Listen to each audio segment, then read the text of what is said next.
72세 박정숙 씨는 며느리가 될 뻔했던 그 아이를 처음 집으로 데려온 날을 잊을 수가 없습니다. 그때만 해도 이런 일이 벌어질 줄은 꿈에도 몰랐습니다. 39세 막내 아들 민호가 회사 후배와 결혼하겠다고 했을 때 박 씨는 정말 기뻤습니다. 나이가 들도록 결혼을 하지 않는 아들 때문에 한숨으로 밤을 지새웠기 때문입니다. 그런데 드디어 며느리를 볼 수 있다는 생각에 들떴었습니다. 어머님, 저희 이번에 결혼하면 신혼여행을 유럽으로 한 달 정도 다녀오려고 해요. 처음 만난 날 수정이라는 며느리 후보가 한 말이었습니다. 아이고, 한 달이나? 회사 휴가가 그렇게 길게 나와? 민호 오빠가 휴가를 길게 내기로 했어요. 신혼여행은 평생에 한 번뿐이잖아요. 박 씨는 요즘 젊은 사람들은 생각이 다르구나 싶은 생각이 들었습니다. 그래도 애들이 서로 좋다고 하는데 그게 무슨 상관이냐 싶었습니다. 그리고 결혼식은 강남에 있는 좀 괜찮은 곳에서 하고 싶어요. 제 친구들이 다 그런 데서 해서요. 강남이면 비싸지 않겠어? 괜찮아요. 민호 오빠가 다 알아서 해준다고 했어요. 옆에서 듣고 있던 민호가 어머니를 안심시키듯 말했습니다. 엄마, 제가 다 준비할 테니까 걱정 마세요. 그때만 해도 박 씨는 며느리 후보가 예쁘고 말도 잘한다고 생각했습니다. 민호도 옆에서 만족스러워하는 표정이었고 분위기도 나쁘지 않았습니다. 하지만 시간이 지날수록 뭔가 이상한 부분들이 눈에 띄기 시작했습니다. 특히 결혼 준비 이야기가 나올 때마다 돈과 관련된 말들이 자꾸 나왔습니다. 며칠 후 수정 씨가 다시 집에 왔을 때였습니다. 어머니, 저희 혼수 준비하는데 조금 도움을 받을 수 있을까요? 혼수? 무슨 혼수? 가전제품이랑 가구들이요. 저희 집에서 준비할 게 많아서 부담이 좀 되네요. 박 씨는 수정 씨의 말에 당혹감을 감출 수 없었습니다. 예로부터 신랑이 집을 해오면 신부가 혼수를 해왔기 때문입니다. 그런 건 원래 신랑 측에서 지불하고 신부 측에서 준비하는 거 아니야? 박 씨는 마음 한편으로는 뭔가 이상하다는 생각이 들었습니다. 70년 넘게 살면서 결혼하는 사람들을 많이 봐왔는데 이런 식으로 하는 집안은 본 적이 없었기 때문입니다. 이런 말을 들으니 박 씨는 수정 씨와의 첫 만남에서 불안감이 느껴졌습니다. 그리고 시간이 지날수록 더욱 커져가기만 했습니다. 며느리 후보가 집에 오는 횟수가 늘어날 때마다 이상한 요구들도 함께 늘어났기 때문입니다. 어머님, 저희가 예식장 알아보는데 좀 도와주실 수 있을까요? 어느 날 수정 씨가 또 다른 부탁을 꺼냈습니다. 도와준다는 게 뭘? 계약금이 좀 필요해서요.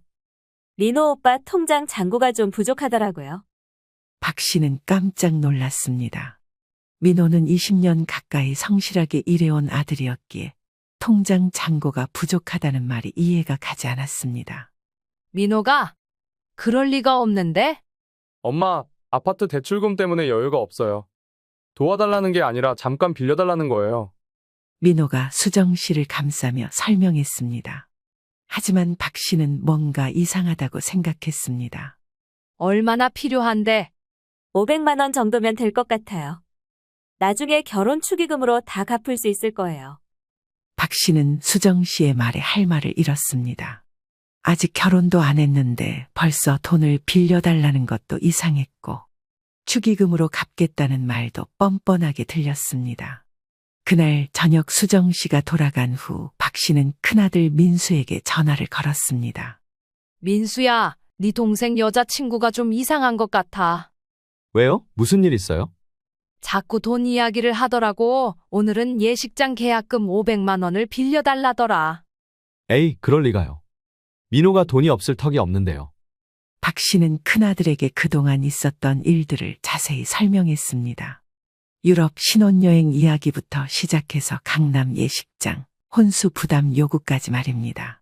그러자 큰아들도 이상함을 감지한 건지 박 씨에게 말했습니다. 어머니, 그거 좀 이상하네요. 제가 민호한테 한번 물어볼게요. 다음 날 큰아들 민수는 동생인 민호 씨를 만나서 이야기를 나눴습니다. 야, 수정이가 엄마한테 돈 빌려달라고 했다며? 형, 그게 아니라 예식장 계약금이 급해서 그런 거야. 너 통장에 돈 없어? 있긴 한데 수정이가 신혼여행 비용도 모아야 하고 해서. 민호의 말에 민수는 뭔가 이상하다고 생각했습니다.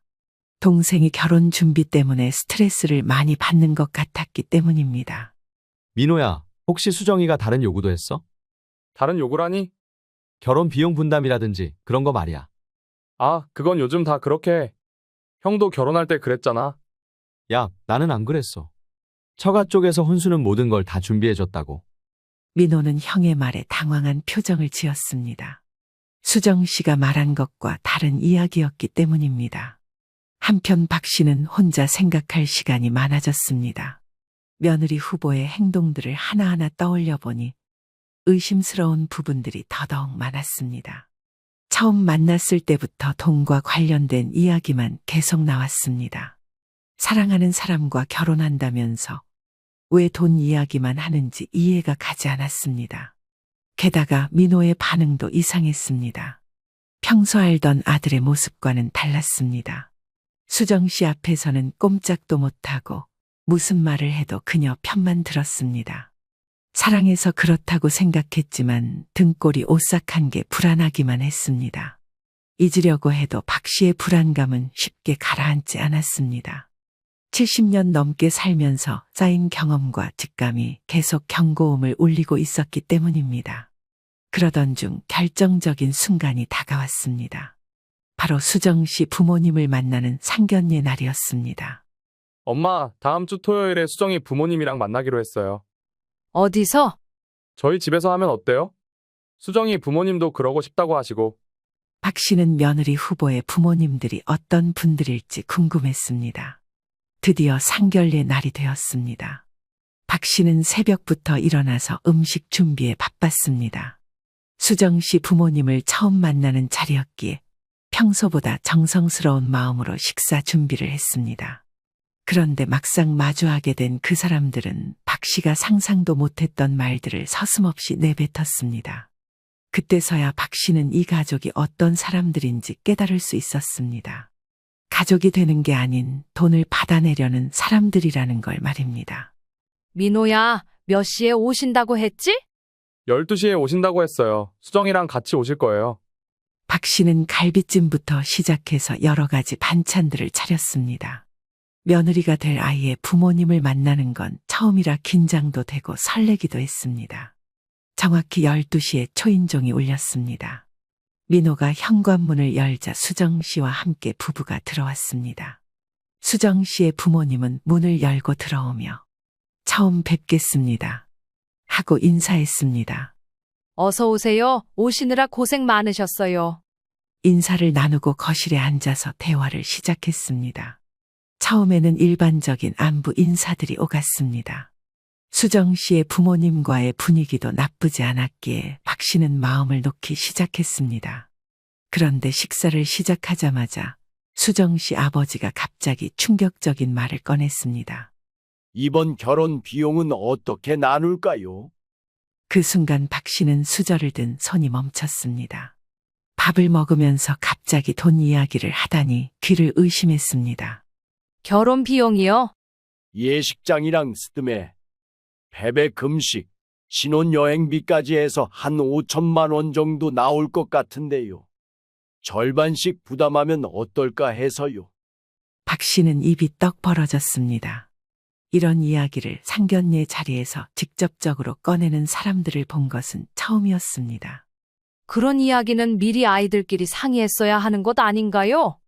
아, 저희는 당연히 그럴 줄 알았는데요. 요즘 다 그렇게 하던데요. 박 씨는 당황했습니다. 정말 요즘은 그렇게 하는 건지 의문이 들었을 지경입니다. 그리고 신혼집 가전제품들도 반반씩 사면 좋겠어요. 저희가 리스트 작성해 왔거든요. 수정 씨의 부모님은 그렇게 말하면서 박 씨에게 종이 2장을 꺼내 건넸습니다. 거기에는 냉장고, 세탁기, 에어컨부터 시작해서 전자레인지, 청소기, 심지어 쌀통까지 빼곡히 적혀 있었습니다. 이게 다 뭔가요? 신혼집에 필요한 물건들이요. 다 합치면 한 2천만 원 정도 될 것 같은데 이것도 반반씩 하면 어떨까요? 박 박 씨는 할 말을 잃을 수밖에 없었습니다. 결혼 비용 5천만 원에 가전제품 2천만 원까지. 도합 7천만 원 중 절반인 3,500만 원을 내라는 소리였습니다. 엄마, 요즘은 정말 다 이렇게 해요. 민호까지 수정 씨 편을 들자 박 씨는 더욱 당황했습니다. 민호야, 그런 이야기는 미리 엄마한테 말해줬어야 하는 거 아니야? 수정이가 말하는 게 맞아요. 요즘 결혼하는 사람들 주변에서 물어보면 다 그렇게 한다고 하더라고요. 박 씨는 아들이 완전히 수정 씨 편에 서 있다는 걸 깨달았습니다. 그동안 며느리 후보가 아들을 어떻게 설득했는지 짐작이 갔습니다.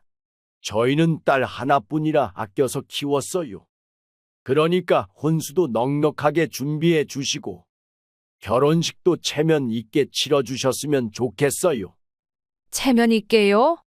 네, 저희 친척들이나 친구들이 많이 올 텐데 너무 소박하면 안 되잖아요.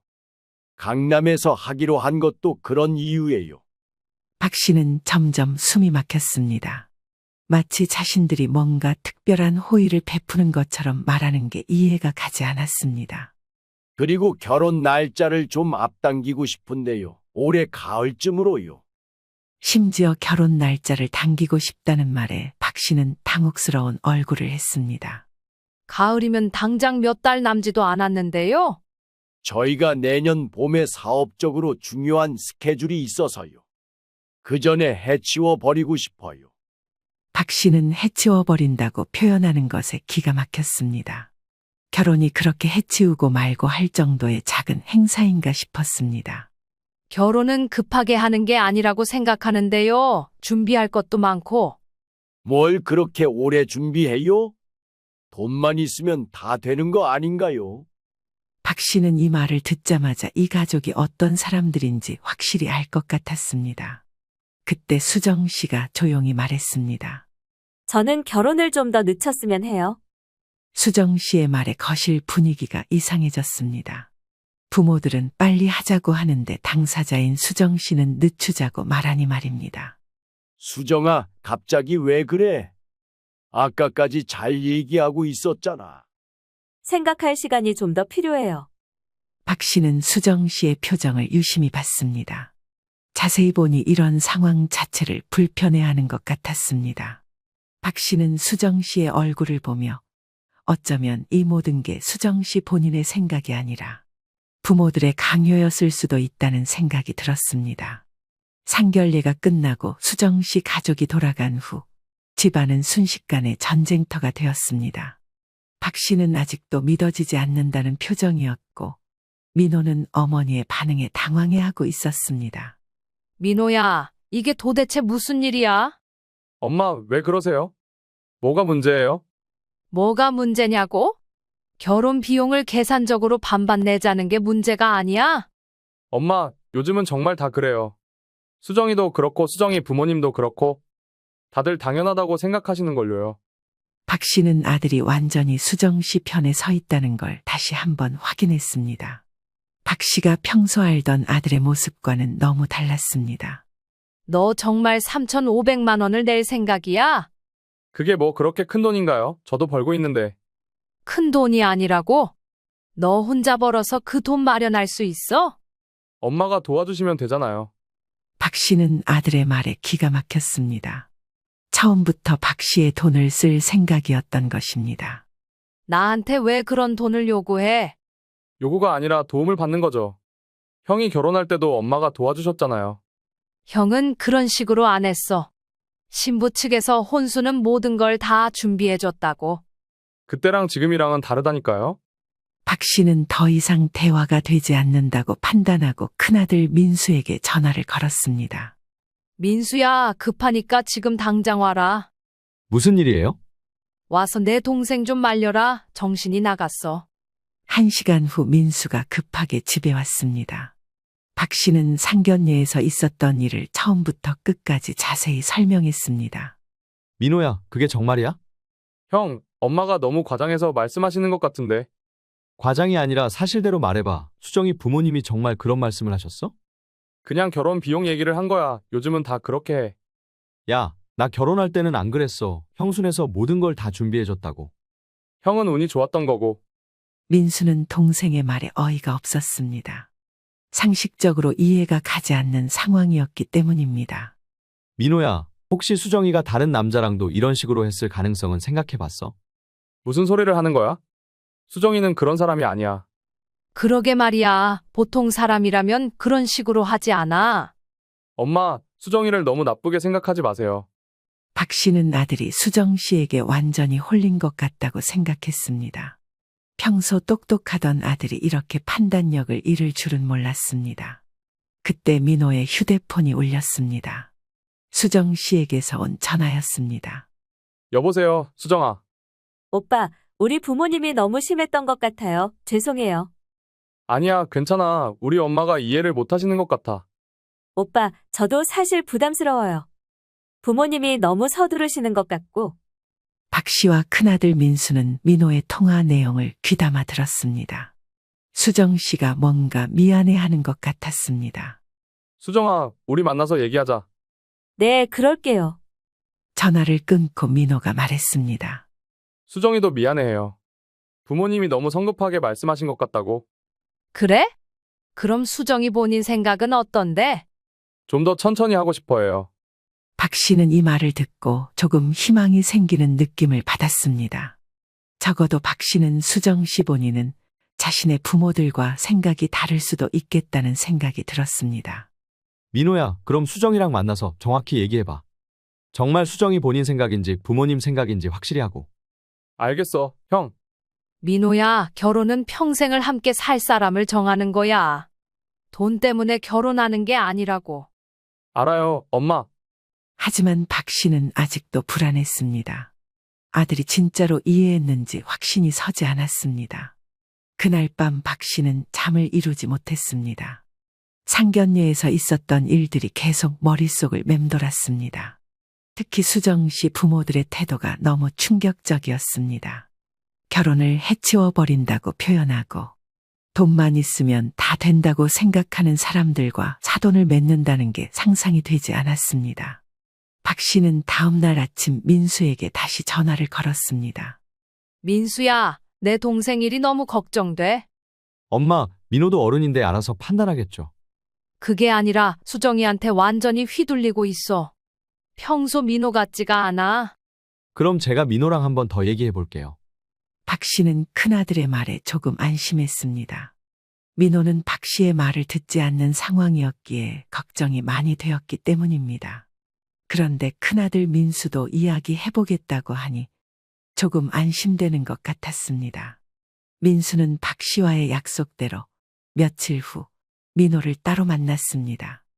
회사 근처 카페에서 형제끼리만 진솔한 대화를 나누기로 한 것입니다. 민호야, 수정이랑 얘기해 봤어? 응, 어제 만났어. 어떻게 나왔어? 수정이도 부모님이 너무 성급하게 하신 것 같다고 하더라고. 미안하다고 했어. 민수는 동생의 말을 듣고 뭔가 이상하다는 생각이 들었습니다. 정말 수정 씨 본인은 그런 생각이 없다면 왜 부모들이 그렇게 나왔을까 하는 의문이 생겼습니다. 그럼 수정이 본인은 어떻게 하고 싶어 해? 좀 더 천천히 하고 싶다고 해. 결혼 비용도 굳이 반반 안 해도 된다고 하고. 정말?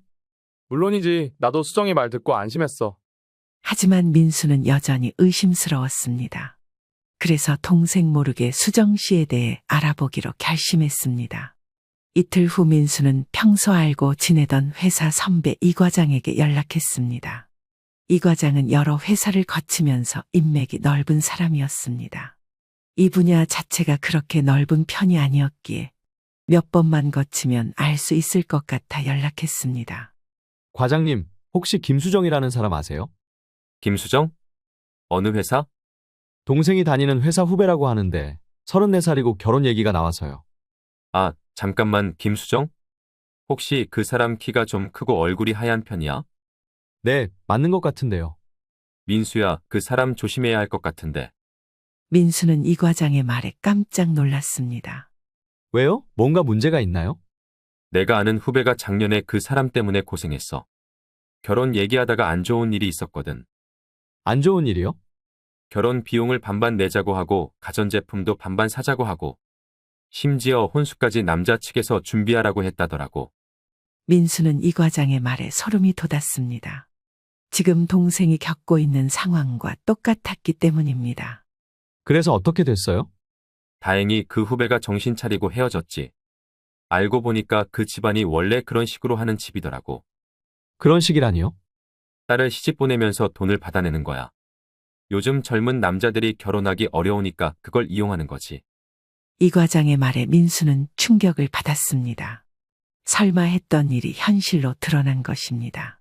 과장님, 혹시 그 후배 연락처를 알 수 있을까요? 직접 얘기를 들어보고 싶어서요. 그래, 연락해볼게. 아마 얘기해 줄 거야. 다음 날 민수는 이 과장의 후배와 만났습니다. 그 사람의 증언은 더욱 충격적이었습니다. 저도 처음에는 요즘 시대가 그런가 보다 했어요. 그런데 주변에 물어보니까 아무도 그런 식으로 안 하더라고요. 신혼여행도 한 달씩 가자고 하고, 예식장도 무조건 강남에서 하자고 하고, 모든 게 돈이 많이 드는 쪽으로만 하려고 하더라고요. 이 과장의 후배가 전해주는 말은 충격 그 자체였습니다. 민수 씨는 박 씨에게 들은 이야기와 똑같다는 생각이 들었습니다. 심지어 다른 남자와도 이러한 일이 있었다는 말에 모든 퍼즐이 맞춰지는 기분이 들었습니다. 수정 씨가 이런 일을 반복하고 있었던 것입니다. 혹시 그 이전 남자분도 연락 가능한가요? 연락해 볼게요. 아마 만나자고 하면 만나줄 거예요. 본인도 다른 사람이 같은 피해를 당하는 걸 원하지 않을 테니까요. 며칠 후 민수는 수정 씨의 이전 남자친구도 만났습니다. 그의 증언은 더욱 구체적이었습니다. 김수정 씨 가족은 이런 걸 계획적으로 해요. 처음에는 사랑하는 척하다가 결혼 얘기가 나오면 갑자기 돈 이야기를 꺼내죠. 종이에 가전제품 리스트까지 가져와서 말해요. 그 말을 듣던 민수는 소름이 돋았습니다. 박 씨와 민호가 겪은 것과 완전히 똑같았기 때문입니다. 민수는 집에 돌아와서 어머니와 동생을 불렀습니다. 이제 진실을 말할 때가 왔다고 생각했습니다. 엄마, 민호야, 할 말이 있어. 뭔데? 수정이에 대해서 알아봤는데 심각한 문제가 있어. 형, 뭘 알아봤다는 거야? 수정이가 이전에도 다른 남자들과 똑같은 방식으로 했어. 우리가 겪은 일이 처음이 아니라는 뜻이야. 박 씨는 역시 그럴 줄 알았다는 표정이었고, 민호는 믿을 수 없다는 표정이었습니다. 민수가 조사한 내용을 듣고 민호는 완전히 멘붕 상태가 되었습니다. 지금까지 믿어왔던 모든 것이 거짓이었다는 사실을 받아들이기 힘들었기 때문입니다. 형, 그게 정말이야? 확실해? 응, 직접 만나서 얘기 들어봤어. 너랑 똑같은 일을 당한 사람들이야. 하지만 수정이는 미안해한다고 했어. 부모님이 너무 성급하게 하신다고. 민호야, 그것도 다 계획의 일부였던 거야. 처음에는 미안해하는 척하다가 나중에는 본색을 드러낸다고 했잖아. 민호는 민수의 말에 두 손으로 머리를 감싸 쥐었습니다. 1년 넘게 사귀면서 진심으로 사랑했다고 생각했는데 모든 게 거짓이었다니 받아들이기가 힘들었습니다. 그럼 수정이가 나를 사랑한 게 아니라는 얘기야? 민호야, 진짜 사랑한다면 그런 식으로 하겠어? 상견례 자리에서 돈 이야기부터 꺼내겠어? 박 씨는 아들의 상처받은 모습을 보니 마음이 아팠습니다. 하지만 지금이 진실을 직면할 때라고 생각했습니다. 민호야, 엄마가 처음부터 이상하다고 했잖아. 너가 듣지 않았을 뿐이지. 엄마도 너무하세요. 지금 제가 얼마나 힘든지 아시면서. 힘들어도 사실은 사실이야. 지금 깨달은 게 다행이지. 결혼하고 나서 알았으면 어쩔 뻔했어? 민호는 더 이상 반박할 말이 없었습니다. 제 형이 가져온 증거들이 너무 구체적이고 명확했기 때문입니다. 민호야, 이제 어떻게 할 거야? 모르겠어. 머리가 너무 복잡해. 복잡할 게 뭐 있어? 당장 헤어져야지. 그래도 직접 만나서 확인해보고 싶어. 민호는 그날 밤 수정 씨에게 전화를 걸었습니다. 그리고는 내일 만나서 이야기하자고 했습니다. 다음 날 민호와 수정 씨는 카페에서 만났습니다. 민호는 형이 알아낸 사실들을 하나하나 따져 물었습니다. 수정아, 너 이전에도 다른 남자랑 결혼 얘기한 적 있지? 오빠, 그게 무슨 소리예요? 작년에 다른 남자랑 똑같은 방식으로 결혼 준비하다가 헤어진 거 알고 있어. 수정 씨의 얼굴이 순간 굳어졌습니다. 들킬 줄 몰랐던 일이 발각된 것입니다. 누가 그런 말을 했어요? 누가 말했느냐가 중요한 게 아니라 사실이냐가 중요하지. 정말 그런 일이 있었어? 오빠, 그때는 상황이 달랐어요. 어떻게 달랐는데? 그 사람은 저를 진심으로 사랑하지 않았어요. 오빠는 다르잖아요. 민호는 수정 씨의 말에 황당했습니다. 이제 와서 그런 변명을 한다는 게 어이가 없었습니다. 그럼 그 사람한테도 결혼 비용 반반 내자고 했어? 그건 그때 부모님이 그렇게 하라고 하셔서. 부모님이 시켜서? 그럼 이번에도 부모님이 시켜서 한 거야? 수정 씨는 더 이상 변명할 말이 없었습니다. 결국 진실이 드러난 것입니다. 오빠, 제가 설명드릴게요. 설명할 게 뭐가 있어? 다 거짓말이었잖아. 아니에요. 저는 정말 오빠를 사랑해요. 사랑한다면서 왜 우리 가족한테 그런 식으로 했어? 상견례 자리에서 돈 이야기부터 꺼내는 게 사랑이야?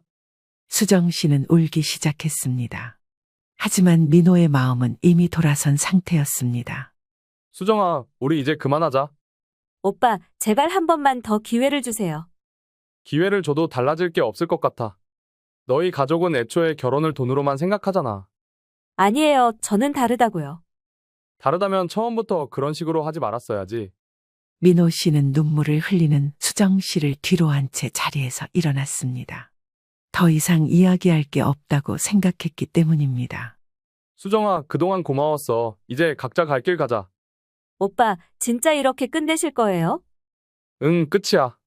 민호는 카페를 나왔습니다.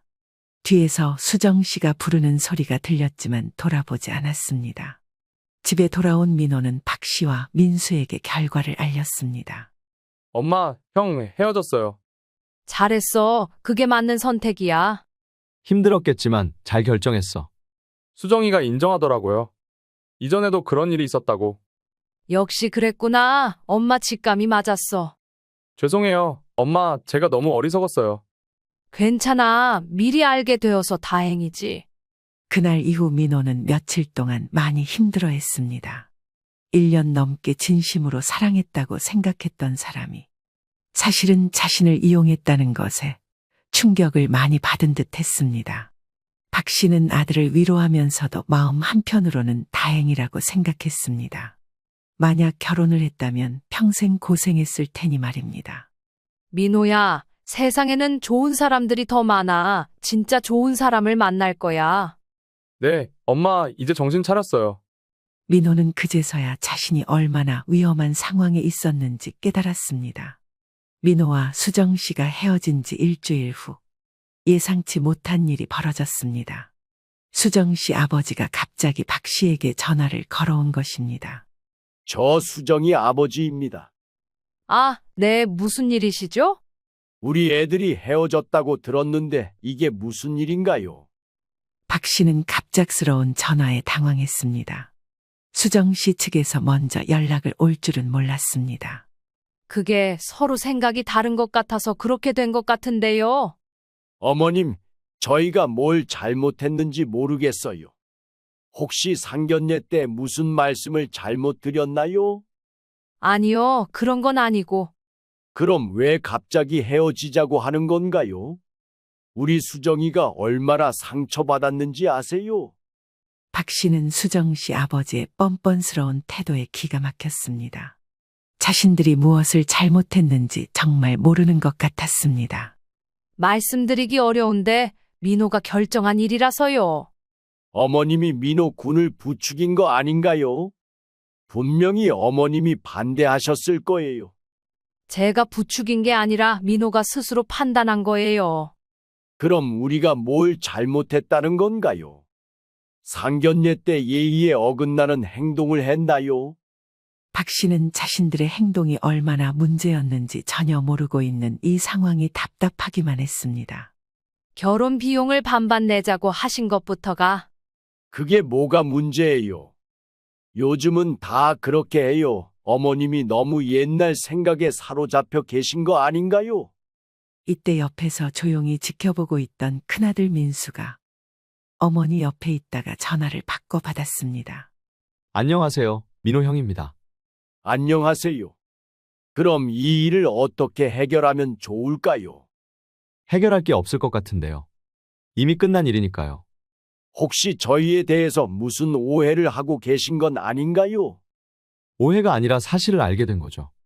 무슨 사실을 말씀하시는 건가요? 수정 씨가 이전에도 다른 남자와 똑같은 일을 했다는 사실 말이에요. 전화 너머로 잠시 침묵이 흘렀습니다. 수정 씨 아버지가 할 말을 찾지 못하는 것 같았습니다. 그게 그때는 상황이 달랐어요. 어떻게 달랐나요? 똑같은 방식으로 하셨잖아요. 그 남자가 우리 수정이를 진심으로 사랑하지 않았어요. 그럼 진심으로 사랑하지 않으니까 돈을 더 많이 내야 한다는 말씀이신가요? 수정이 아버지는 더 이상 변명할 말이 없었습니다. 논리가 맞지 않는다는 걸 스스로도 알고 있는 듯했습니다. 그리고 상견례 자리에서 가전제품 리스트를 가져오시는 분들은 처음 봤어요. 그건 미리 준비해서 효율적으로 하려고 한 거예요. 효율적으로요? 결혼을 사업으로 생각하시는 건가요? 그게 아니라 죄송하지만 더 이상 통화할 이유가 없을 것 같네요. 민수가 전화를 끊으려고 하자 수정 씨 아버지가 급하게 말했습니다. 잠깐만요. 그럼 조건을 조정해 볼까요? 조건을 조정한다고요? 결혼 비용도 저희가 더 많이 낼게요. 7대 3 정도로요. 큰아들 민수는 이 말을 듣고 어이가 없었습니다. 아직도 돈 이야기를 하고 있는 걸 보니 말 자체를 이해하지 못하는 것 같은 느낌을 받았습니다. 지금도 돈 이야기를 하고 계시네요. 그럼 어떻게 하면 되나요? 말씀해 보세요. 이미 끝난 일이라고 했잖아요. 우리 수정이가 정말 민호 씨를 사랑해요. 한 번만 더 기회를 주세요. 사랑한다면 처음부터 그런 식으로 하지 말았어야죠. 그렇게 말한 민수는 그대로 전화를 끊어버렸습니다. 그리고는 박 씨를 바라보며 말했습니다. 엄마, 저 사람들 정말 끈질기네요. 그러게 말이야. 자기들이 뭘 잘못했는지도 모르면서. 포기 안 하고 계속 연락 올 것 같은데요. 그럼 민호한테 미리 말해둬야겠다. 박 씨는 이 일이 쉽게 끝나지 않을 것 같다는 불안감이 들었습니다.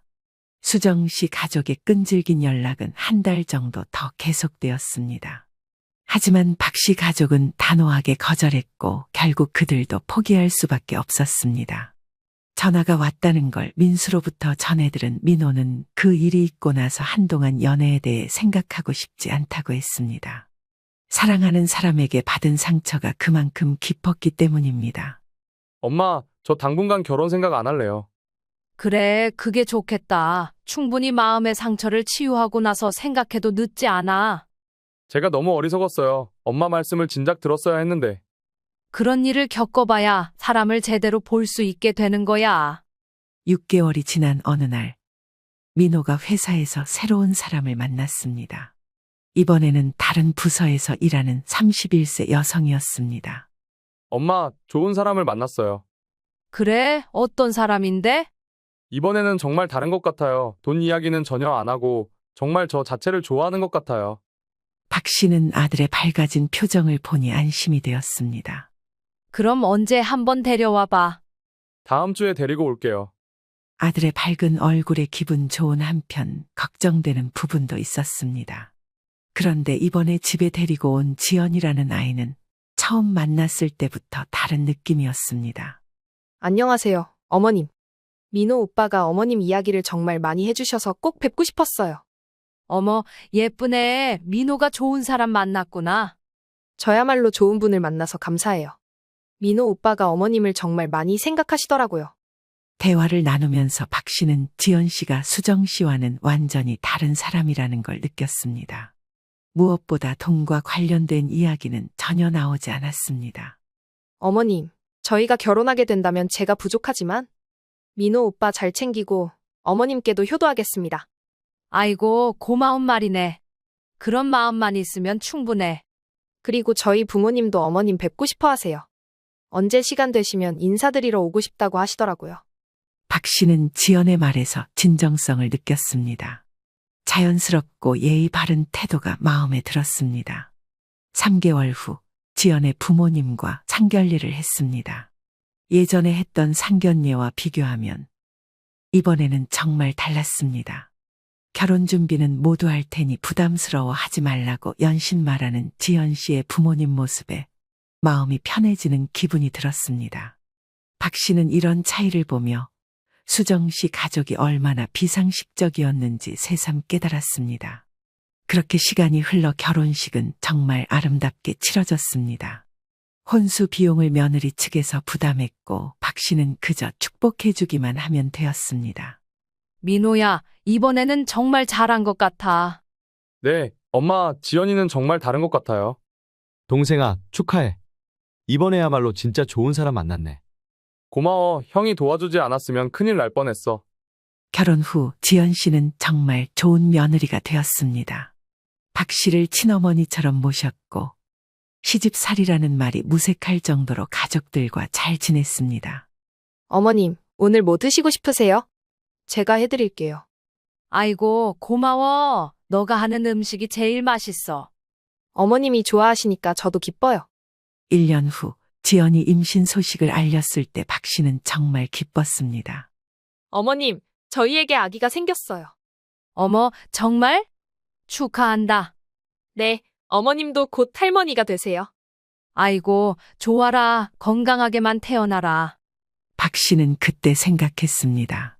만약 민호가 수정 씨와 결혼했다면 이런 행복은 없었을 거라고 말입니다. 엄마, 그때 엄마가 반대해 주셔서 정말 다행이었어요. 다행이지. 지금 생각해도 아찔해. 지연이 보니까 사람이 이렇게 다를 수 있구나 싶어요. 진짜 좋은 사람은 따로 있는 거야. 돈으로 따지는 게 아니라. 어머님, 저도 좋은 가족 만나서 정말 행복해요. 우리도 좋은 며느리 만나서 행복해. 박 씨는 이제 확신이 들었습니다.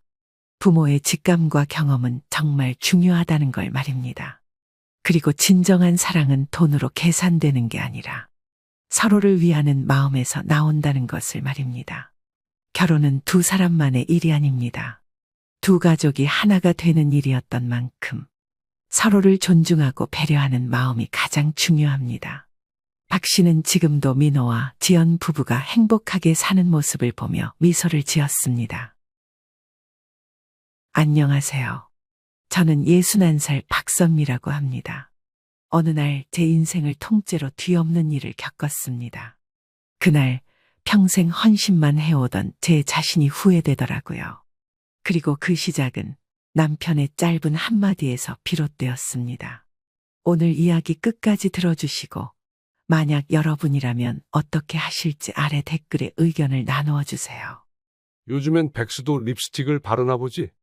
그 말 정말 가시처럼 박히더라고요. 이거 8,000원짜리야? 할인할 때 산 거고. 그 돈이 그냥 하늘에서 떨어져? 당신이 벌었어?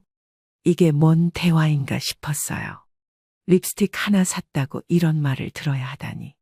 순간 숨이 턱 막혔습니다. 그런데 더 기가 막힌 건 그 다음이었어요.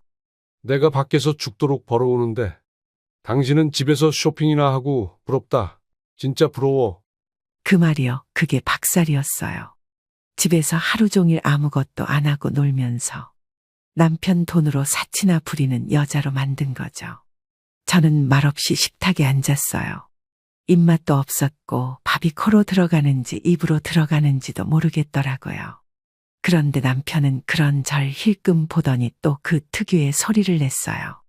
혀를 쯧쯧 차는 그 소리. 그게요. 네가 뭘 알겠냐는 비웃음처럼 들렸어요. 당신 그만 좀 해. 나는 하루 종일 집에 가만히 있는 사람 아니야? 그래. 빨래 좀 하고 청소 좀 하고 그게 그렇게 대단한 일이냐? 저도 모르게 수저를 내려놨어요. 하루 종일 뭐 했냐고? 빨래 개고 베란다 창 닦고 아들방 정리하고 반찬 만들어 놓고 설거지하고 쓰레기 분리수거도 하고 왔어. 그게 한두 시간에 끝날 것 같아? 그걸로 생색을 내냐? 나는 회사에서 스트레스 받아가며 돈 벌고 있어. 그 순간 마음 한구석이 쿵 무너졌어요. 이 사람은 내가 무슨 말을 해도 뭘 해도 절대 몰라줄 거구나 싶더라고요. 그날 저녁 혼자 장을 보고 들어오는데 갑자기 눈물이 핑 돌았어요. 장바구니에 있는 것들은 죄다 할인된 식재료. 1+1 묶음으로 산 간장이랑 30% 할인 딱지가 붙은 콩나물 그런 것뿐인데 어쩌다 이게 죄책감의 대상이 됐는지 모르겠더라고요. 집에 돌아와서 소파에 앉았어요. 립스틱을 꺼내 손등에 발라봤어요. 그 작은 붉은 빛이 어쩐지 저 같았어요.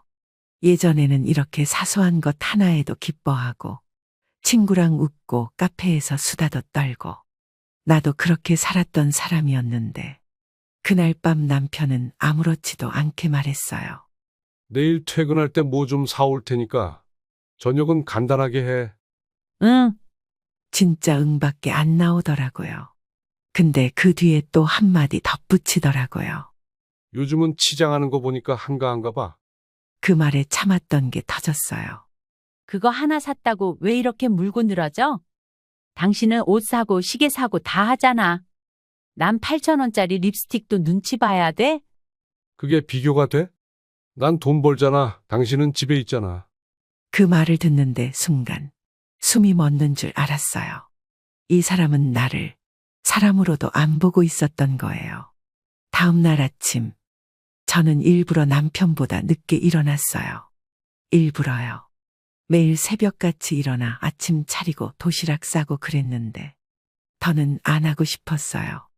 밥상에서 나를 무시하는 사람에게 따뜻한 밥을 해줄 이유가 없었거든요. 그런데 늦게 일어난 저를 보고 남편이 또 혀를 찼어요. 그때는 정말 그 소리 하나에 나 자신이 부끄러워졌습니다. 마치 내가 진짜 아무 일도 안 하는 사람인 것처럼 느껴지게 만들더라고요. 저는 그날 오후 쇼핑백을 들고 나갔어요. 립스틱을 산 가게에 가서 환불할까 생각했거든요. 그런데 가게 앞에서 가방을 열어보니 립스틱이 없더라고요. 그제야 생각났어요. 쓰레기통에 던졌던 거. 그 조그만 립스틱 하나가 이렇게 큰 파장을 가져올 줄 몰랐어요. 그냥 작은 위로가 필요했던 건데 말이죠. 그날 저녁 남편은 아무 일도 없었다는 듯 돌아왔어요. 저는 혼자 조용히 냉장고 문을 열어두고 남편이 싫어하는 시큼한 김치를 꺼냈어요. 그 사람이 이건 왜 또 꺼냈냐고 묻지도 않더라고요. 아예 대화할 마음이 없어진 것 같았어요. 저도 그랬어요. 이제 이 사람한테 뭔가를 기대하는 일은 없겠구나 그렇게 생각했어요. 그날 밤 저는 김지연 씨에게 문자를 보냈습니다. 혹시 전에 말한 일자리 자리 아직 있나요? 그게 저의 시작이었어요. 아주 작고 초라한 결심처럼 보였지만 제 인생을 완전히 바꾼 첫 번째 선택이었어요. 그때가 제가 41살쯤이었어요. 둘째가 초등학교 3학년, 첫째가 5학년이었죠. 직장에서는 대리에서 과장 승진을 앞두고 있었고 일이 바쁘긴 해도 제법 보람을 느끼며 다니고 있었어요. 아침 7시에 나가서 저녁 7시에 퇴근하고 그 사이에 애들 학교 보내고 하원시키고 밥 차리고 반찬 싸느라 정신은 없었지만 그래도 그때가 내 인생에서 가장 내가 나답다는 느낌을 받았던 시기였어요. 그런데 어느 날 남편이 뜬금없이 이런 말을 꺼냈습니다. 당신 요즘 너무 지쳐 보인다. 회사 일은 이제 그만둬도 되지 않을까? 처음엔 농담인 줄 알았어요. 하지만 아니더라고요. 그만두긴 왜? 나 지금 성과도 잘 나고 있어. 당신이 잘하는 거 알아. 근데 애들이 이제 중학교 올라가잖아. 사춘기 오기 전에 누군가는 제대로 챙겨야지. 나 힘든 거 맞는데 그게 그만두겠다는 뜻은 아니잖아. 우리 둘 다 힘들면 안 돼. 그럴 바엔 당신이 집에서 아이들 챙기고 나는 벌어오는 쪽으로 분담하자는 거지. 그게 시작이었어요. 남편은 제가 말릴수록 더 설득에 열을 올렸어요. 당신은 사람들 잘 챙기고 꼼꼼하니까 살림도 잘할 거야. 애들 학원도 좀 더 알아보고 시간 여유도 생기면 부모님도 좀 더 챙기고. 그러다 경력 끊기면 어쩌려고 그래? 걱정 마. 내가 월급 적은 편 아니잖아. 그리고 몇 년 후엔 애들도 커서 덜 신경 써도 될 거고. 결국에는 제가 졌어요. 남편이 무서워서가 아니라 그래, 한 사람이라도 버티는 게 낫겠다 싶어서였어요. 그만두고 나니까 처음엔 솔직히 조금은 편했어요. 새벽같이 일어나 출근하던 거 안 해도 되고 점심도 혼자 천천히 먹을 수 있고요. 그게 한 3일 갔나 봐요. 곧바로 남편의 기대가 현실로 다가왔어요. 그 전에는 아이들 학교 끝나고 집에 오면 간단한 간식만 챙겼는데 그날부터는 학원 셔틀기사 역할까지 도맡게 됐어요. 집에 있는 김에 오후 시간 활용 좀 하자. 애들 학원 이동 시간 줄이려면 차로 데려다 주는 게 낫지. 시간표를 짜보니 미칠 것 같았어요. 첫째 수학 학원, 둘째 피아노, 이어서 영어, 코딩, 과학 실험. 각자 학원 시간도 다르고 위치도 달랐어요. 오후 2시부터 밤 9시까지 운전만 하다 보면 하루가 끝나 있더라고요. 차 안에서 저녁 먹이고 주차장에서 숙제시키고 그러면서도 집안일은 그대로였어요.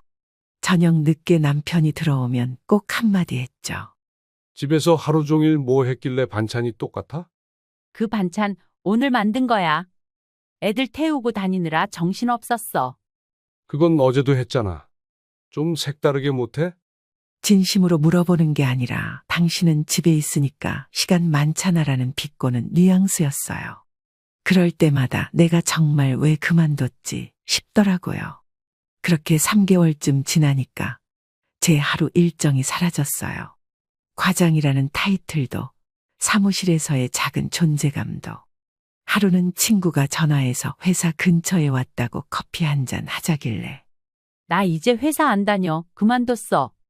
그 말을 꺼내는데 어쩐지 목이 메더라고요. 그 뒤로는 연락도 뜸해졌어요. 회사 사람들과의 관계도 자연스럽게 끊겼고요. 그나마 위안이 됐던 건 아이들의 성적이었어요. 둘 다 꾸준히 상위권을 유지했고 담임 선생님이 학부모 면담 때마다 칭찬도 해줬죠. 하지만 그건 남편의 공으로 포장되기 일쑤였어요. 우리 집은 내가 일찍부터 교육 방향을 잘 잡았거든. 제가 하원부터 학원 이동, 저녁, 숙제까지 다 챙기는데 이런 말 들을 때마다 아무 말도 안 하게 되더라고요. 그렇게 1년, 2년, 시간이 지나면서 저는 집안일에 점점 더 몰입하게 됐어요. 그래, 내가 벌지는 않아도 가정의 보탬이 되는 사람이 되어야지 하고요. 그런데 이게 이상한 게 아무리 해도 티가 안 나요. 청소해도 뭐 어제도 했잖아. 밥 차려도 반찬 왜 또 이거야. 애들 등하교 챙겨도 당연한 일인데 왜 생색내. 그러다 어느 순간엔 나라는 사람 자체가 없어진 느낌이 들었어요. 어디에도 소속되지 않은 느낌. 이름 대신 성우 엄마, 집에 있는 여자, 전업주부. 그 무렵 친정 엄마가 쓰러지셨어요. 다행히 큰 병은 아니었지만 며칠 병원에 입원하셨어요. 저는 바로 병문안 가려고 했는데 남편이 묻더라고요. 당신 내일 성우 학원 데려다 줘야 하지 않아? 그건 시간 조정하면 돼. 병원 간다고 너무 빠듯하게 하지 말고 우리 엄마도 요즘 몸 안 좋잖아. 그 말이 이상하게 들렸어요. 자기 부모는 챙겨도 되고 내 부모는 빡빡하게 하지 말라는 건가 싶었죠. 그날 밤 저는 누워서 천장을 한참 바라봤어요. 이 모든 시작이 남편의 말 한마디였다는 게 자꾸 머릿속을 맴돌았어요. 당신이 집에서 애들 좀 보자. 당신은 꼼꼼하니까 살림에 더 어울려. 내가 월급 잘 벌잖아. 그게 다 합리적인 말처럼 들렸지만 그 안엔 책임을 떠넘기는 교묘한 계산이 있었어요. 그리고 저는 그 계산에 말려든 거였어요. 사람들은 종종 말해요. 전업주부 그거 편하잖아. 남편이 벌어오면 집에서 쉬고. 하지만 그게 어떤 의미인지 그 자리에 앉아보지 않으면 절대 몰라요. 쉬는 게 아니라 사라지는 거예요. 존재가, 이름이, 삶이. 그걸 저는 그제서야 뼈저리게 알게 됐어요. 그리고 아주 깊은 후회가 밀려왔죠. 처음부터 그 선택은 틀렸었구나.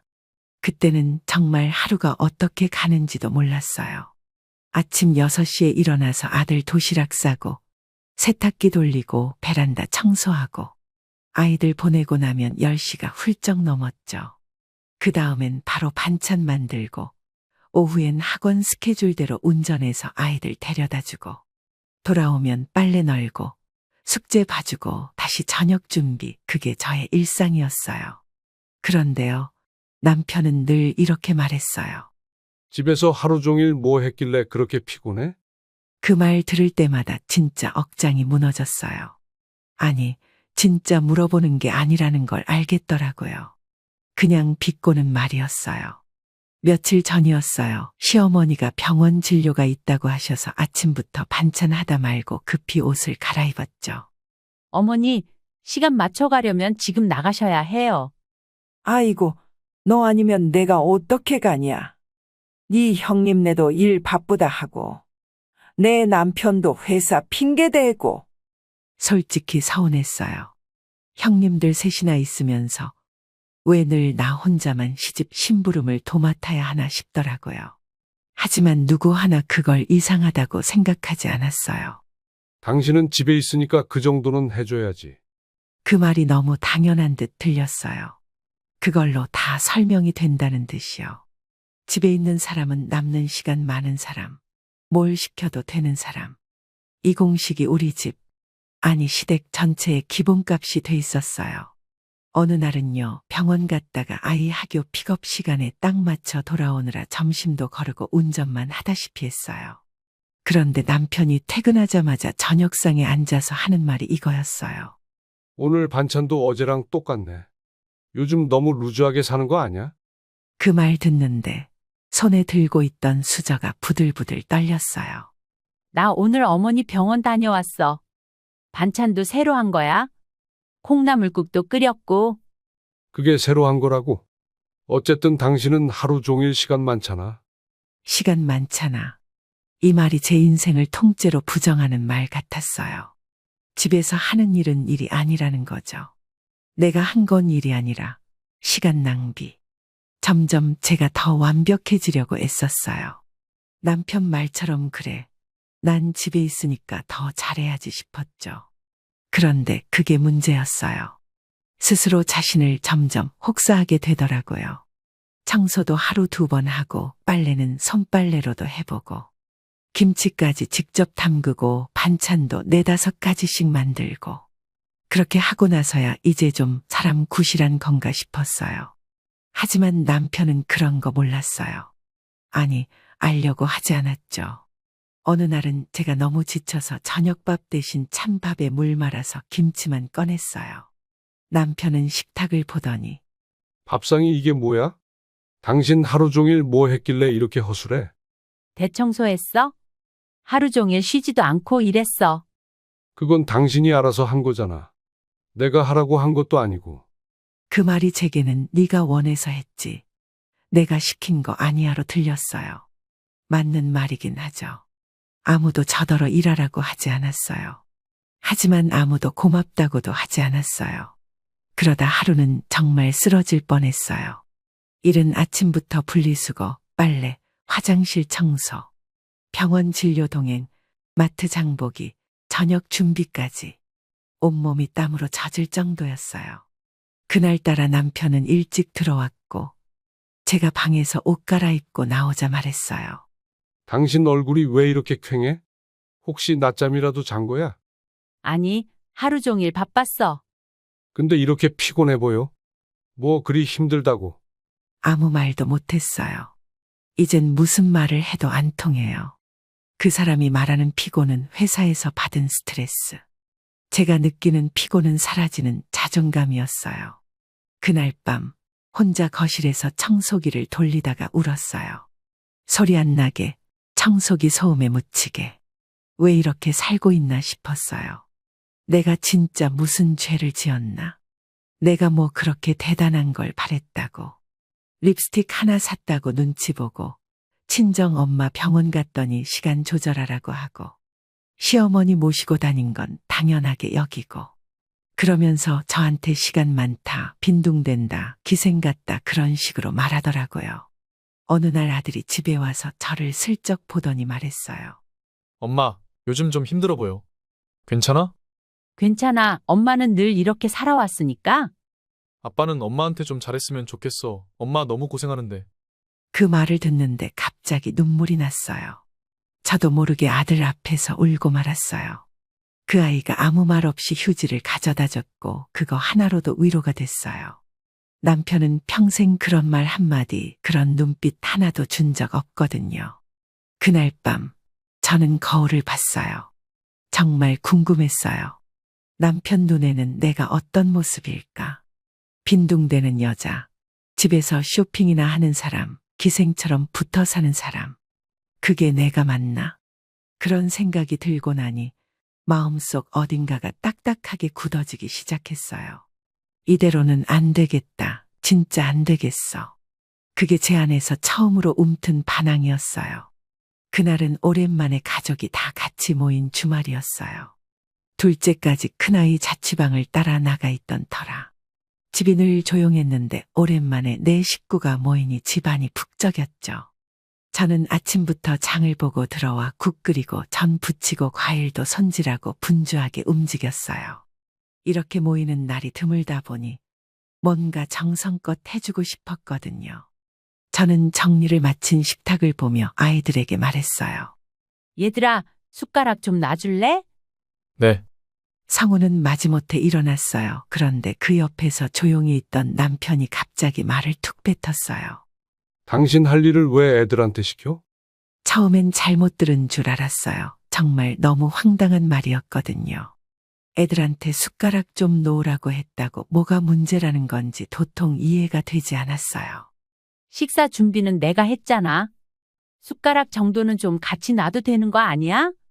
주말이라고 애들 부려먹지 마. 당신은 평일에도 집에서 쉬잖아. 순간 식은땀이 쭉 났어요. 그 말이 너무도 익숙했기 때문이에요. 늘 그래왔어요. 제가 뭘 시키면 남편이 제지하고 아이들은 그 말에 따라 다시 자리에 앉고 그날도 성우는 눈치를 살피다가 아무 말 없이 다시 앉아버렸어요. 그 장면이 너무 아프게 남았어요. 아들 앞에서 그렇게 면박을 주는 남편도 아빠 말 한마디에 다시 앉는 아들도 그리고 아무 말 못하고 부글거리는 저도요. 그날 식사는 도무지 목으로 넘어가지 않았어요. 저는 밥을 3숟갈 정도 먹고는 그냥 수저를 내려놨어요. 남편은 그런절 힐끔 보더니 또 그 특유의 쯧쯧 소리를 냈죠. 땅을 파면 쌀이 나오냐? 밥 남기지 말고 먹어. 그 말이 귀에 너무 쩌렁쩌렁 울렸어요. 다 큰 자식들 앞에서 쌀 아깝다고 하는 그 말이요. 그게 제게는 당신은 그 밥값도 못한다는 뜻으로 들렸어요. 그날 저녁 식구들은 거실에서 TV를 보며 웃고 있었고 저는 설거지를 하며 혼자 울고 있었어요. 이게 우리 가족의 모습인가 싶었어요. 나는 밥을 하고 상을 차리고 다 치우고 있는데 아무도 그걸 당연하지 않다고 생각하지 않더라고요. 엄마니까 당연하지. 그 말이 제일 무서운 말이에요. 며칠 후였어요. 작은 방을 정리하다가 남편과 둘째가 주고받은 문자 하나를 우연히 보게 됐어요. 엄마 또 왜 그래? 요즘 예민하신가 봐. 그냥 냅둬. 원래 그러니까. 그 두 줄이 가슴을 후벼 팠어요. 그냥 냅둬. 원래 그러니까. 제가 그렇게 취급받는 사람이었구나 싶었어요. 그 주 주말 남편 친구의 모친상으로 장례식에 가야 했어요. 장롱을 열었는데 입을 옷이 없었어요. 그래서 10년 전에 샀던 검은색 원피스를 꺼냈어요. 솔직히 입을 때마다 부끄러웠어요. 목이 살짝 늘어나고 단추도 반쯤 달았고요. 그런데 남편은 그 옷을 보자마자 말했어요. 그 옷밖에 없어? 좀 체면 차리자. 장례식이잖아. 그 말에 또 가슴이 철렁 내려앉았어요. 체면 차리자고요. 체면 차릴 돈도 시간도 허락하지 않던 건 누구였는데요. 8,000원짜리 립스틱 하나 샀다고 난리쳤던 사람이 왜 체면은 따지냐고요. 새 옷 쌀 돈이 어디 있어? 당신이 눈치 주니까 하나도 못 샀잖아. 그래도 있는 옷 좀 잘 골라 입지. 후줄근하게. 그 말에 결국 저는 입던 옷을 입고 갔어요. 가는 길 내내 창밖만 봤어요. 장례식장에서 남편 친구 아내가 묻더라고요. 요즘에도 전업주부 하는 분 있어요. 대단하시네. 부럽다. 부러워. 정말 웃고 싶은데 입꼬리가 움직이지 않더라고요.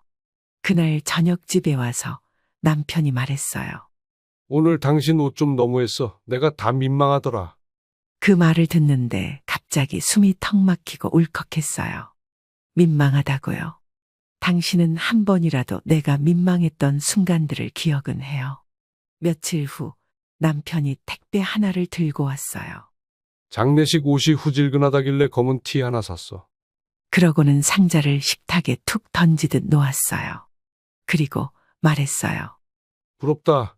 진짜 당신은 결혼 잘했지. 집에서 쇼핑만 하면 되니까. 그 말을 듣는 순간 심장이 뚝 떨어지는 느낌이었어요. 내가 언제 쇼핑만 했는데 그거 5만 원짜리 옷이야? 5만 원이 쉽게 버는 줄 알아? 당신은 그걸 우습게 알잖아. 나도 돈 버는 게 얼마나 힘든지 알아. 하지만 내가 5만 원도 마음대로 못 써. 내가 적선을 한 것도 아니고. 그날은요, 정말이지 참을 수가 없었어요. 처음으로 남편 앞에서 소리를 질렀어요. 당신이 일 그만두라고 했잖아. 왜 이제 와서 사람을 기생 취급을 해? 내가 언제 기생 취급을 했다고 그래? 뭐 시켜 먹는 것도 눈치 줘. 옷 하나 사 입는 것도 눈치 줘. 사람을 맨날 빈둥거리는 것처럼 비꼬면서. 내가 뭐 틀린 말 했어? 처음부터 끝까지 다 틀렸어. 그 말에 남편은 아무 말도 하지 못했어요. 아마도 제 눈빛이 달라진 걸 느꼈겠죠. 그날 이후 저도 변했어요. 그날은 정말 오랜만에 남편이 늦는 날이었어요.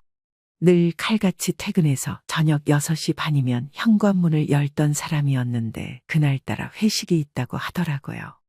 몇 시쯤 와? 몰라. 회식 있으니까 늦어. 당신 먼저 자. 그 말에 너무 기분이 좋았어요. 누가 들으면 이상하다고 하겠지만 전 정말이지 숨통이 트이는 기분이었어요. 그 사람 없는 집이 이렇게 조용하고 넓었구나 싶더라고요. 집안일을 마치고 소파에 앉았어요. 오랜만에 드라마를 틀었는데 그 속에서 맛있는 치킨이 튀겨지고 있더라고요. 기름에 지글지글 튀겨진 닭다리, 치즈소스 퐁당, 옆에는 시원한 맥주 한 잔. 보는데 속이 울컥했어요. 나도 한 번쯤 저렇게 먹어보고 싶다.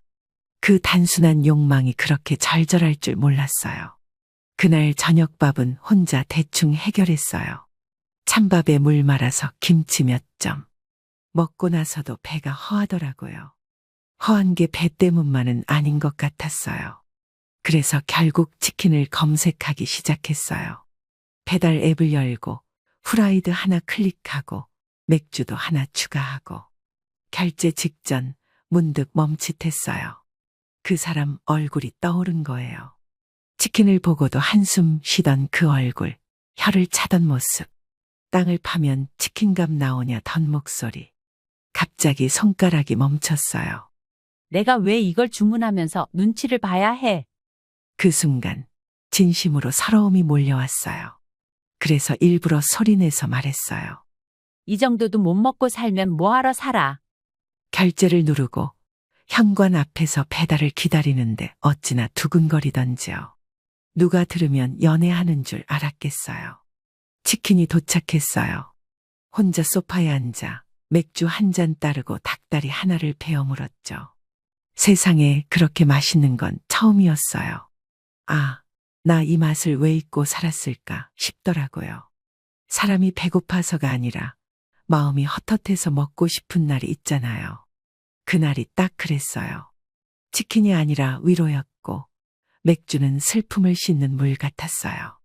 다음 날 아침 남편이 현관문을 열고 들어왔어요. 저는 치킨 박스를 아직 치우지 못한 상태였어요.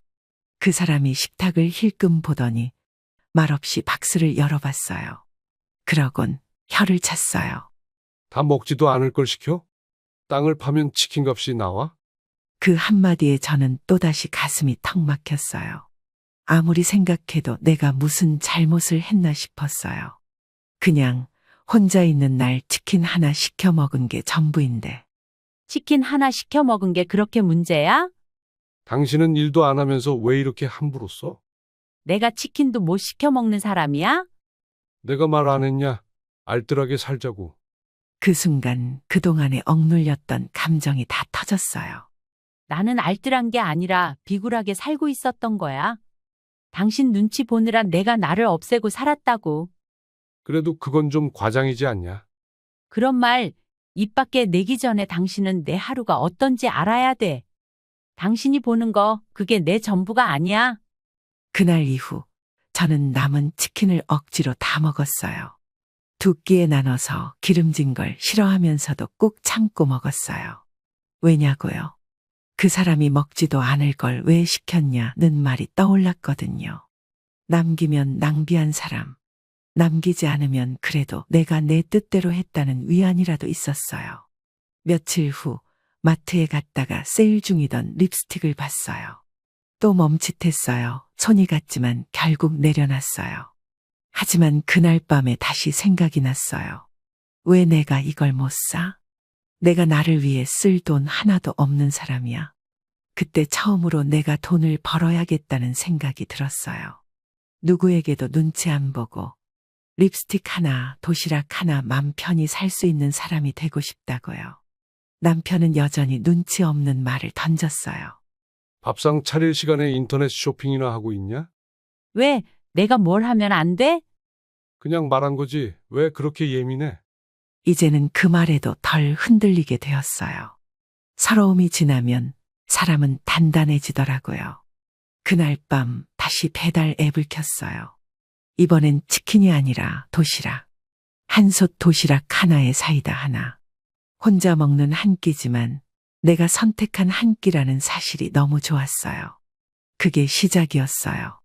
작고 사소한 소비, 눈치 보지 않는 식사. 혼자라도 맛있게 먹고 싶다는 감정. 그게 저를 조금씩 바꿨어요. 내가 살고 싶은 방식이 뭔지 처음으로 생각하게 됐거든요. 그날은 동생에게서 전화가 왔어요. 아버지가 요즘 부쩍 정신이 흐려지고 이상한 말이 늘어났다고 하더라고요. 며칠 전엔 집 주소도 기억을 못하고 밖에 나갔다가 경찰서에 데려다 주신 분 덕에 겨우 돌아오셨대요. 그 말을 듣는데 갑자기 눈앞이 흐려졌어요. 병원은 검사는 했어? 동생이 한숨을 쉬며 말했어요. 했지, 치매래. 이젠 혼자 두는 건 무리래서 요양원 알아보고 있어. 그 말을 듣고 가슴이 철렁 내려앉았어요. 언젠가 올 줄은 알았지만 막상 이렇게 들으니까 마음이 무너졌어요. 며칠 뒤 동생과 오빠가 정한 요양원에 다녀왔어요. 시설도 깔끔했고 간병인도 친절했어요. 무엇보다 아버지가 그곳을 편안해 하셨어요. 그래서 결정을 내렸죠. 형제 3명이 매달 비용을 나눠서 부담하기로요. 요양원비는 한 사람당 70만 원 정도였어요. 엄청 큰 돈은 아니지만 갑자기 생긴 지출이니까 마음의 준비는 필요했죠. 그날 저녁 남편에게 말을 꺼냈어요. 아버지 요양원 들어가셨어? 형제들이랑 매달 나눠서 비용 내기로 했어. 요양원 왜 꼭 거길 가셔야 돼? 치매가 많이 진행됐어. 혼자 두면 위험하니까? 근데 매달 70만 원이나 들어? 그렇게 비싼 데를 꼭 가야 해? 그 말의 순간 말문이 막혔어요. 그렇게 비싼데? 그렇게 말하는 당신은 본인 어머니가 불편해졌을 땐 당연히 내가 다 수발하길 바랬잖아요. 그땐 아무 말도 없이 내가 병원 보내고 모시고 다니고 밥 해드리고 다 했어요. 이 돈은 내가 낼 거야. 당신 돈 안 써. 그래도 부부인데 그건 같이 의논해야지. 의논, 당신은 시어머니 일 하나도 의논 안 했잖아. 그냥 당연하다는 듯이 나한테 맡겼잖아. 남편은 그 말에 잠깐 입을 다물더니 결국 이런 말을 했어요. 그건 우리 엄마고 이건 당신 부모잖아. 그 말을 듣는 순간 목 안쪽이 뜨거워지면서 숨이 막혔어요. 그건 우리 엄마고 이 말이 사람 입에서 쉽게 나올 수 있는 말인가요? 내 부모는 왜 그렇게 아무 의미 없는 존재가 되어야 하죠? 며칠 뒤 통장에 들어온 남편의 생활비에서 10만 원이 빠져 있었어요. 조심스럽게 물었더니 보험이 새로 들었다고 하더라고요. 어떻게든 자신에 대한 지출은 정당화하면서 저는 부모 요양원비도 눈치를 봐야 하는 삶이었어요. 그날 밤 저는 혼자 부엌에서 김치를 꺼내 먹었어요. 진짜 밥맛도 없고 기운도 없고 근데 속이 너무 허전했어요. 내가 무슨 죄를 지었나? 그런 생각이 문득 들었어요. 며칠 뒤 친정에 다녀오고 요양원에 필요한 물품들을 챙겨드리면서 다시 생각이 났어요. 내 인생에서 누가 날 챙긴 적이 있었나? 결혼하고 25년 넘게 살면서 나는 늘 누굴 챙기기만 했어요. 남편, 자식들, 시부모, 친정, 학원 셔틀, 반찬 챙기기, 병원 동행. 근데 정작 내 기분, 내 시간, 내 삶은 아무도 관심 없어 했어요. 내가 이래서 일을 다시 시작하려는 거야. 당신 눈치 안 보고 내 돈으로 내 부모 돌보려고. 그 말을 남편에게 조심스럽게 꺼냈어요. 그랬더니 그 사람 비웃더라고요. 지금 나이에 무슨 일자리를 하겠다고? 당신이 무슨 경력이 남아있어? 나도 알아. 쉽지 않다는 거. 근데 시도라도 해보는 게 중요하잖아. 그럼 집은 누가 돌보는데? 당신 없으면 엉망될 텐데. 그 말에 진심으로 웃음이 났어요. 엉망이라고요. 지금까지 그 집이 그렇게 돌아간 건 내가 죽도록 돌봤기 때문이잖아요. 그날 밤, 저는 휴대폰을 꺼내 다시 김지연 씨에게 문자를 보냈어요. 전에 말한 일자리 아직 있을까요? 그 사람에게 들은 적 있어요. 오히려 50대 이상 대졸 여성 찾는 사람들 꽤 있어요. 아이 돌보는 일, 엄마 밥 해주는 거, 숙제 봐주는 거, 그게 경력이라니까요. 그 말을 들은 게 몇 달 전이었어요. 그땐 남편 눈치 보느라 못 움직였지만 이젠 달라졌어요. 요양원비도 눈치 보고 치킨도 눈치 보고 옷 하나도 허락받아야 하고 그런 인생 더는 못 살겠다는 결심이 섰어요. 작지만 분명한 결심이었어요. 내가 이제부터는 내 인생을 살 거야. 나도 내가 쓸 돈 벌고 내가 책임질 거야. 그 말은 남편에게가 아니라 제 자신에게 하는 다짐이었어요. 처음 문을 두드릴 때 손이 정말 떨렸어요. 그 작은 벨 하나 누르는데 왜 그렇게 겁이 났는지 모르겠어요. 혹시 내가 민폐가 되면 어쩌지? 너무 늦은 나이에 시작하려는 건 아닐까? 온갖 생각이 머릿속을 휘저었어요. 문을 열어준 건 김지연 씨였어요. 학원 차량 시간에 대해 얘기 나눈 적은 있었지만 이렇게 집 안까지 들어간 건 처음이었죠. 어머, 선미 씨 오셨어요? 아이는 방에 있어요. 먼저 간단하게 점심부터 부탁드릴게요. 입을 다문 채 부엌으로 향했어요. 냉장고를 열어보고 있는 재료로 후다닥 달걀 볶음밥을 했어요. 그리고 반찬 2가지, 된장국까지. 지연 씨가 아이와 함께 식탁에 앉더니 깜짝 놀라더라고요. 이렇게 빨리? 어머, 너무 맛있다. 그 말을 듣는데 눈물이 날 것 같았어요. 그 짧은 한마디가 얼마나 고맙던지요. 누군가가 내가 만든 음식을 맛있다고 해준 게 얼마만인지 모르겠어요. 돌봄 일은 생각보다 제게 딱 맞았어요. 아이들을 돌보는 일도 숙제를 봐주는 일도 낯설지 않았어요. 그동안 제 아이들에게 했던 일들이었으니까요. 저는 이 일이 처음이지만 동시에 경력이 가장 긴 분야라는 생각이 들었어요. 가족들은 몰랐지만 저는 정말 많은 걸 할 줄 아는 사람이었어요. 요리를 하고 아이 눈높이에 맞게 말하고 집안 구석구석을 깔끔하게 정리하고 그런 걸 일로 인정받으니까 너무도 기뻤어요. 일을 시작한 지 한 달쯤 되었을 때였어요. 남편은 제 퇴근 시간이 자기보다 늦다는 걸 처음 알았어요. 그날따라 퇴근이 빨랐는지 제가 집에 없자 연락이 왔어요. 어디야? 일 끝나고 오는 중이야. 뭐 일은 낮에만 한다고 했잖아. 아이 부모님 퇴근 시간에 맞춰야 하니까. 아니, 그럼 저녁밥은? 그 질문에 갑자기 웃음이 나왔어요. 늘 제가 차려주던 밥이 이제서야 불편해진 거예요. 그 사람은 집에 오면 밥상은 차려져 있어야 한다고 생각했던 거죠. 냉장고에 반찬 있어. 데워 먹어. 그 말을 하면서도 속이 다 시원했어요. 그 한마디가 저한텐 선언 같았어요. 나는 더 이상 당신만을 위해 존재하는 사람이 아니야. 남편은 그 뒤로 계속해서 트집을 잡았어요. 집에 있던 사람이 갑자기 밖에서 돈 번다고 뭐가 그렇게 대단하다고 생각해? 대단하지 않아. 그냥 내가 나를 위해 하는 거야. 그 돈 벌겠다고 집안일 소홀히 하면 곤란한 거 알지? 그동안은 내가 집안일 과하게 한 거지. 지금이 정상인 거야. 그 말에 남편은 아무 말도 못했어요. 이제는 저도 더 이상 눈치 보지 않게 됐거든요. 일을 하다 보니 몸은 좀 더 피곤했어요. 하지만 마음은 너무 편했어요. 누군가의 시선으로 존재 가치를 평가받는 삶이 아니라 내가 나를 위해 일하고 내 손으로 번 돈으로 작은 걸 사도 눈치 안 보는 삶. 그게 이렇게 행복한 줄 몰랐어요. 그날도 일 끝나고 편의점에 들러 도시락 하나랑 작은 손 세정제를 샀어요. 계산할 때 카드를 내밀면서도 손이 안 떨렸어요. 남편의 통장에서 나가는 돈이 아니었으니까요. 내가 번 돈이었으니까요. 집에 돌아와 도시락을 먹고 있을 때 남편이 현관문을 열고 들어왔어요.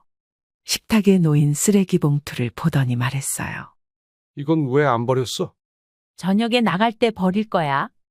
당신이 일찍 왔잖아. 낮에 좀 치우지. 그 시간에 일했어. 나도 당신처럼 일하고 왔어. 그 말에 남편은 잠깐 멈칫했어요. 제가 당신처럼이라는 말을 꺼낼 줄 몰랐던 거죠. 다음 날은 더 늦게 귀가했어요. 도서관 사서보조 아르바이트도 구하게 됐거든요.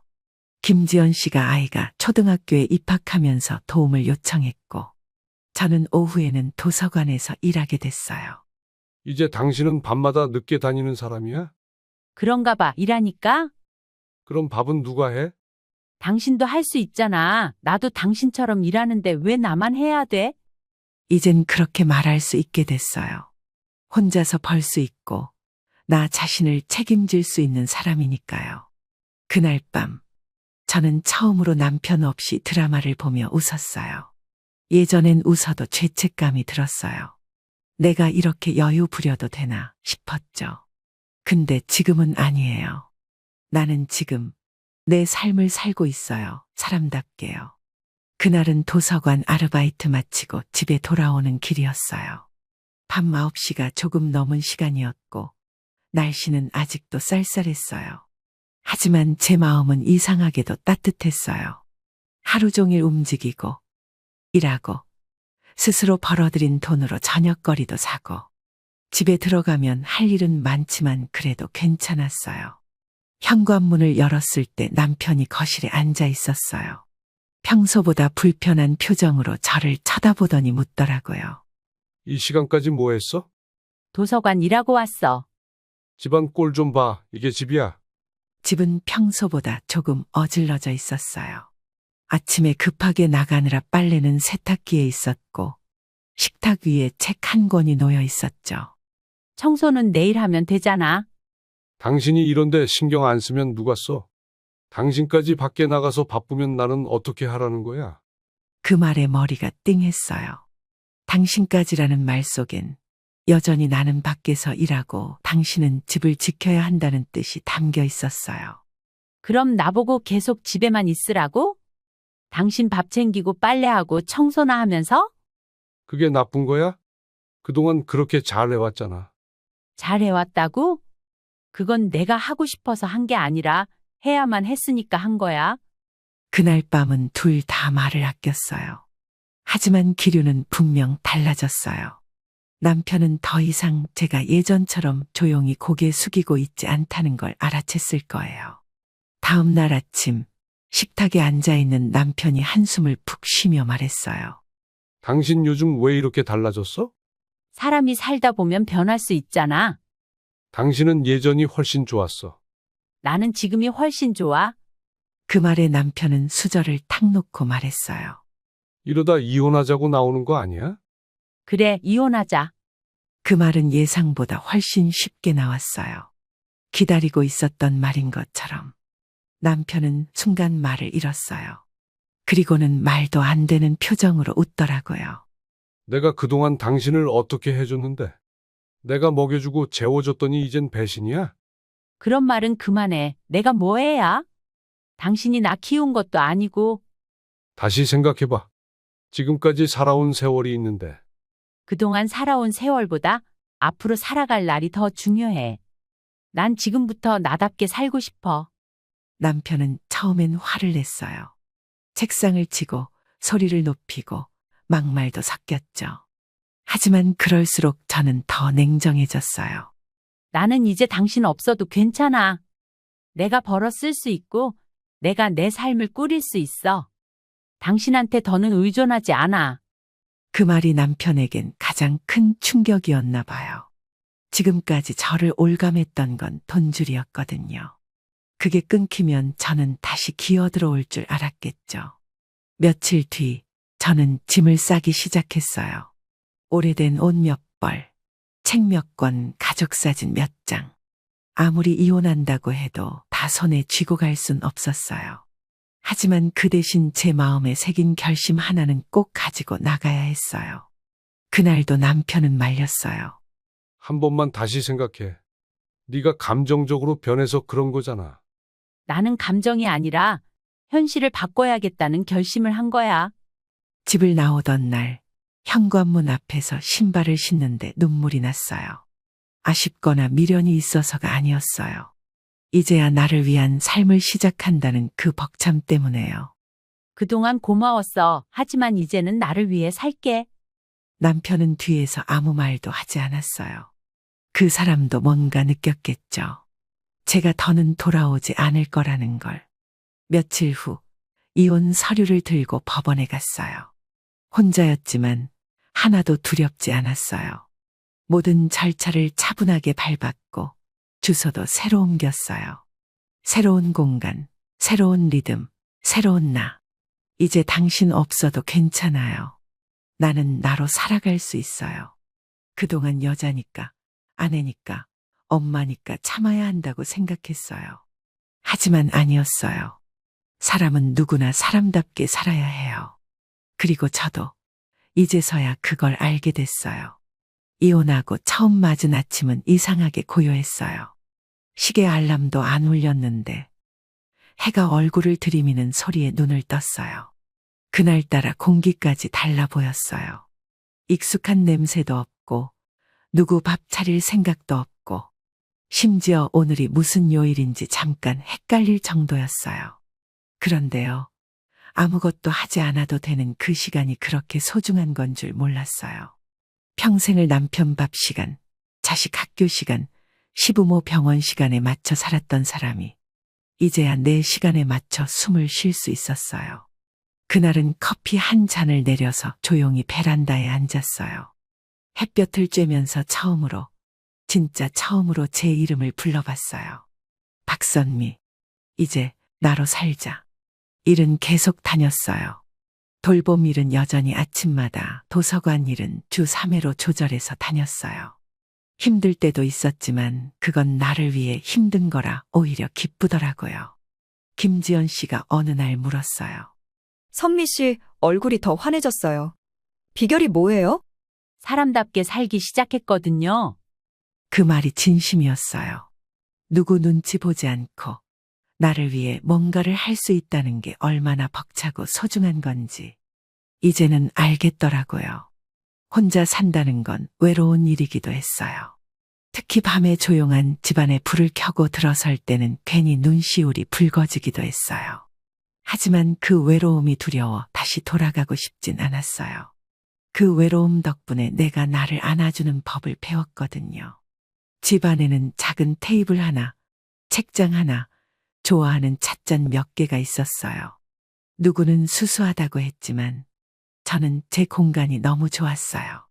그러던 어느 날 남편에게서 연락이 왔어요. 전화가 아닌 문자였어요. 잘 지내지? 밥은 챙겨 먹고? 딱히 뭐라 할 말이 없어서 답장을 안 했어요. 그랬더니 다시 연락이 왔어요. 우리 그동안 참 오래 살았지. 혹시 다시 생각해 본 적은 없어. 순간 숨이 턱 막히는 줄 알았어요. 이 사람은 아직도 모르는구나 싶었어요. 제가 얼마나 힘들었고 그 시간을 벗어나기 위해 얼마나 결심했는지를. 그때 나는 내가 사람이 아닌 줄 알았어. 그래서 미안하다고 하잖아. 그땐 내가 몰랐어. 미안하다는 말보다 다시는 그런 말 안 할 사람이 돼야지. 그날 이후로 연락은 끊겼어요. 남편도 아마 느꼈을 거예요. 이제 제가 예전에 그 여자가 아니라는 걸. 늘 눈치 보며 알았어요만 하던 박선미가 아니라는 걸요. 가끔 아들이 연락을 해요. 엄마, 주말에 시간 돼? 같이 밥 먹자. 그래, 이번엔 내가 맛있는 거 살게. 엄마가 번 돈으로? 그럼 이제 엄마도 나만의 통장이 있어? 그 말을 하면서도 마음이 찡했어요. 누군가에게 돈을 버는 일이 아무것도 아닐지 몰라도 저한텐 세상에 내 자리 하나가 생긴 거였거든요. 요즘은 도서관 일을 마치고 집에 돌아오면 책을 펼쳐요. 30년 만에 다시 시작한 독서예요. 처음엔 문장이 잘 안 읽혔는데 이제는 문장 하나하나가 살을 파고 들어와요. 그 책 속 인물들과 내가 대화하는 느낌이에요. 나는 이제 더 이상 남편의 아내도 누군가의 엄마도 아닌 그냥 박선미라는 사람으로 살아가요. 창밖을 보면 계절이 바뀐 게 보여요. 예전에는 그런 것도 잘 못 봤어요. 늘 정신없이 뛰어다니기 바빴고 하루가 어떻게 가는지도 몰랐거든요. 하지만 지금은 계절이 바뀌는 걸 알아요. 그게 이렇게나 아름다운 일이었다는 걸요. 이제 저는 남의 말에 휘둘리지 않아요. 그래봤자 나이 먹고 무슨 일을 해. 혼자 살기 힘들지 않아. 그런 말들 다 흘려들어요. 왜냐고요? 내 삶의 주인은 이제 나니까요. 누가 정해준 기준으로 사는 게 아니라 내가 정한 리듬으로 내가 원하는 속도로 사는 삶. 그게 진짜 사람이 사는 인생이더라고요. 그리고 말이에요. 이제는 아침에 일어나면 거울을 봐요. 그리고 웃어요. 그 거울 속 여자는 더 이상 눈치 보며 살지 않아요.